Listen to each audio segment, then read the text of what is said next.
This is a masonry rock island I just built for the patio area.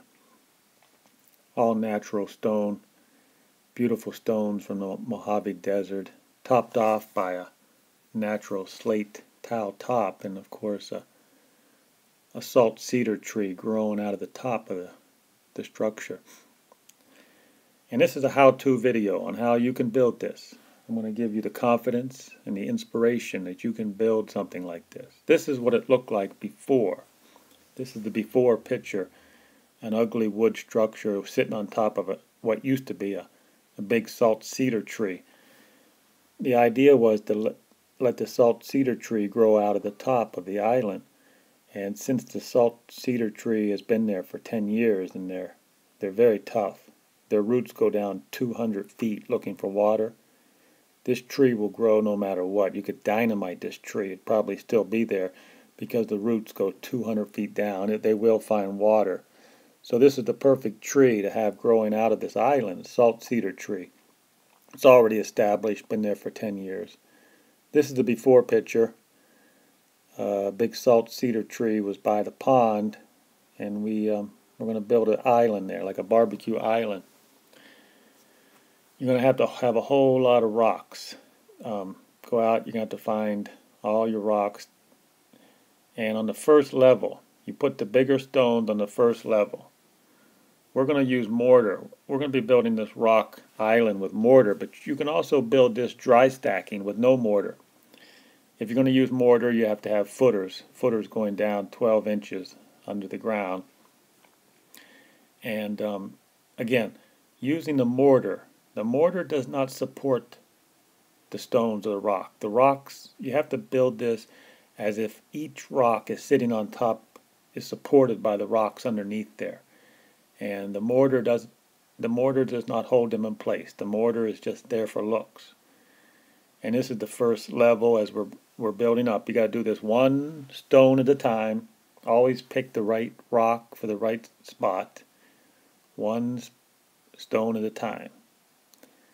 This is the first level. Behind the stones, you can put a cement mixture behind the stones. But of course you have to use mortar. Between the rocks you have to use mortar. So you're going to need your wheelbarrow and your hoe to mix up the mortar bags. And of course if you're using mortar, you want to dip your stones in water before you set them in place. So this is some of the equipment you will need. Always put the bigger rocks on the bottom. Always knee pads will save your knees, and of course you'll need your trowel there if you're going to be putting mortar between the rocks. I cannot stress though enough, you have to find the right rock for the right spot. The rock has to sit firmly on top of the ones below there. As you can see how that one rock sits on the two below? That's the perfect way.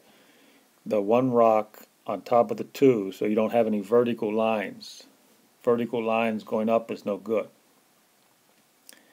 And just very simple. You buy that mortar mix, you put a little water in it.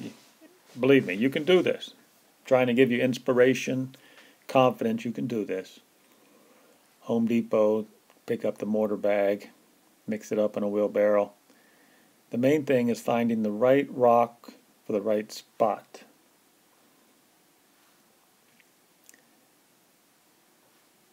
And this is the second level. As we're going up the second level. Also, you will need at least triple the amount of stones that's required for the job. You'll need at least triple that amount because you always want to have a lot of different options for the right stone. And here we're getting up to the third level of the project. Always put that one stone on top of the two below it to stop so you don't have any vertical lines.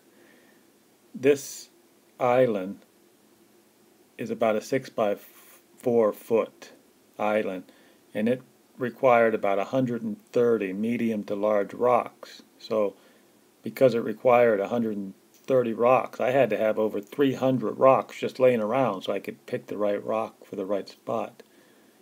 And there's a bunch of rocks and stones I had, so I could pick the right one.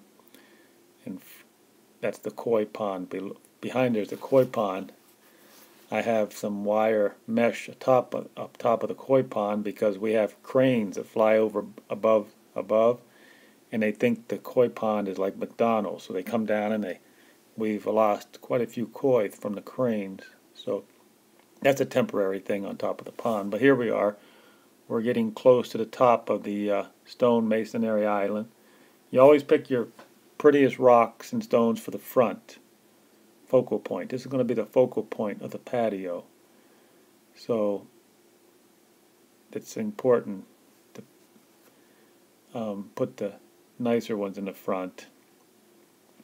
Try to keep it level. You'll need a level. Try to keep your project as level as possible.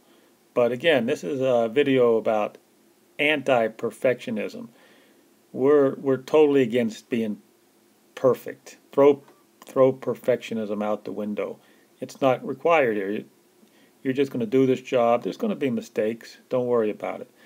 Now, here we're coming towards the end of the project. We're going to put a slate tile on top of the island, and as you can see, I'm going to use cement backer board.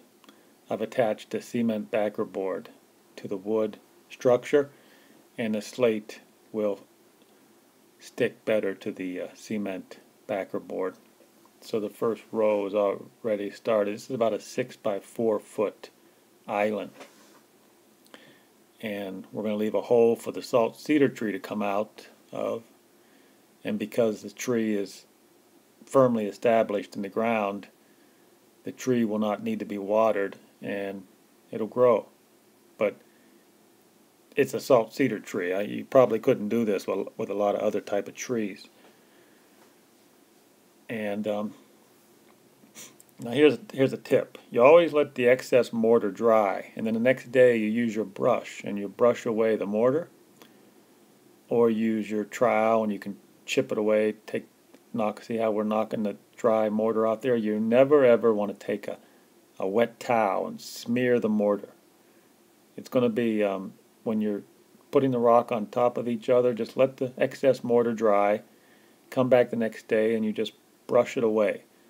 If you use a wet towel, you're going to make a total mess. So so that's how you do it. There's a tip. But the next day, you just use your brush and brush away the excess mortar.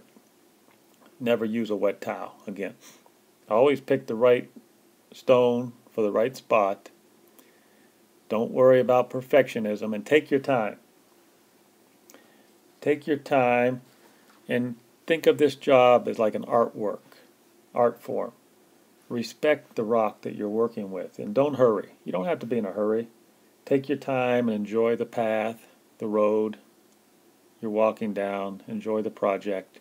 Put all your best rocks like there. You put your fanciest stones in the front as a focal point. And this will be a project that you can be proud of later on. Once you get the inspiration and you can, once it's all done, you'll be inspired. You'll be proud of what you did. There's a couple of Barcelona chairs on the patio's done also. And so the work all ties together. We've used a lot of different type of patio stones, and there's the two Barcelona chairs. There's and there's the 30 by 40 square foot patio area. We wetted it down. Everything looks better when you wet it down. And again, this was a how-to video and mainly to inspire you to get out there and do it yourself. We used to, in America, we used to do this stuff all the time. We never hired anybody to do it. We just did it ourselves, and we can get back into that strategy. So here's a picture of the island, the patio masonry rock island after it's finished.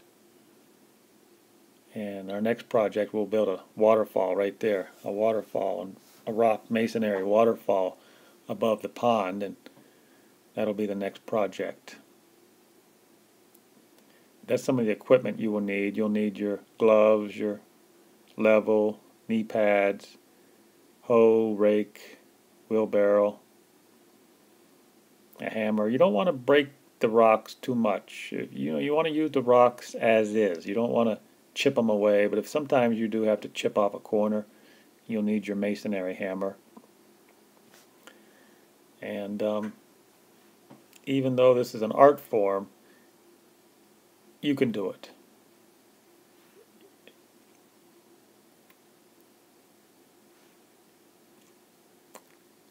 Just don't force any rocks. The main thing, if the rock don't fit, don't force it in there.